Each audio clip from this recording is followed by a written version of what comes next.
Hello बच्चों, let's read the question. The question is, the figure indicates the energy level diagram of an atom and the origin of 6 spectral lines in emission. Example, line number 5 arises from the transition from level V to A. The following spectral lines will also occur in the absorption spectrum. इनमें से कौन सी line है जो absorption spectrum में भी दिखेंगी, वो हमें बताना है. तो देखो, इस क्वेश्चन को सॉल्व करने के लिए हमारा जो की कॉन्सेप्ट रहेगा वो हमारा क्या रहेगा.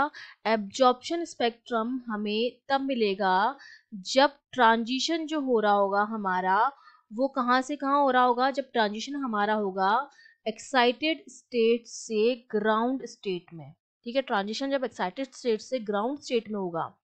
ग्राउंड स्टेट का मतलब है जब n की जो वैल्यू होती है वो 1 होती है, और एक्साइटेड स्टेट का मतलब है n की जो वैल्यू है वो 2, 3, 4 एंड सो ऑन हो सकती है. तो अगर ट्रांजिशन जो हो रहा है वो किसी भी एक्साइटेड स्टेट से ग्राउंड स्टेट में अगर होगा तो वो हमें एब्जॉर्प्शन स्पेक्ट्रम में दिखेगा. अगर हम एनर्जी की भी बात करें, ठीक है, सपोज ये हमारा ग्राउंड स्टेट है, n इक्वल्स टू 1 है, फिर ये n इक्वल्स टू 2 है, ये n इक्वल्स टू 3 है, ये n इक्वल्स टू 4 है. अगर मैं किसी भी ऑर्बिट में एनर्जी की बात करूं वो हमारी होती है -13.6 Z square upon n square. अगर मैं हाइड्रोजन के लिए बात करूं, सपोज हाइड्रोजन के लिए जेड जो होता है वो 1 होता है, तो जो एनर्जी है वो n के क्या है, इनवर्सली प्रोपोर्शनल है, but with the negative sign. तो जब हम n इक्वल्स टू 1 के लिए लिखेंगे तो एनर्जी -13.6 इलेक्ट्रॉन वोल्ट आती है.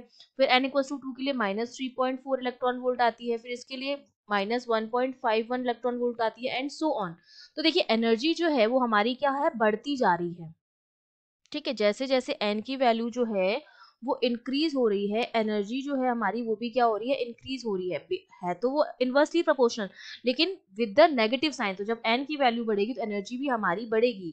तो जब हमारा इलेक्ट्रॉन जो है वो किसी भी हायर एनर्जी से लोअर एनर्जी में आएगा तो वो हमारा क्या होगा, एनर्जी को इमिट करेगा. लेकिन जब इमिशन जो होता है, ट्रांजिशन जो होता है वो किसी भी एक्साइटेड स्टेट से ग्राउंड स्टेट में होता है, तो उस केस में हमें एब्जॉर्प्शन स्पेक्ट्रम जो है वो मिलता है. तो देखो, ग्राउंड स्टेट में कहाँ कहाँ इमिशन हो रहा है, फर्स्ट वाली लाइन में ग्राउंड स्टेट में हो रहा है, तो 1 ये वाली हमें एब्जॉर्प्शन स्पेक्ट्रम में मिलेगी.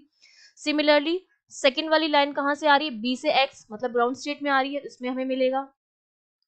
फिर थर्ड वाली लाइन जो है वो ए से एक्स में आ रही है, एक्स हमारा ग्राउंड स्टेट है, तो इसमें ये भी हमें एब्जॉर्प्शन स्पेक्ट्रम में मिलेगा. फिर जब हम बात करते हैं फोर्थ लाइन की, फोर्थ लाइन जो है वो एक एक्साइटेड स्टेट से दूसरे एक्साइटेड स्टेट में आ रही है, ना कि ग्राउंड स्टेट में आ रही है. ठीक है, इसमें जो हो रहा है ट्रांजिशन वो हायर एक्साइटेड स्टेट से लोअर एक्साइटेड स्टेट में हो रहा है, लेकिन ग्राउंड स्टेट में नहीं हो रहा, तो ये हमें नहीं मिलेगी.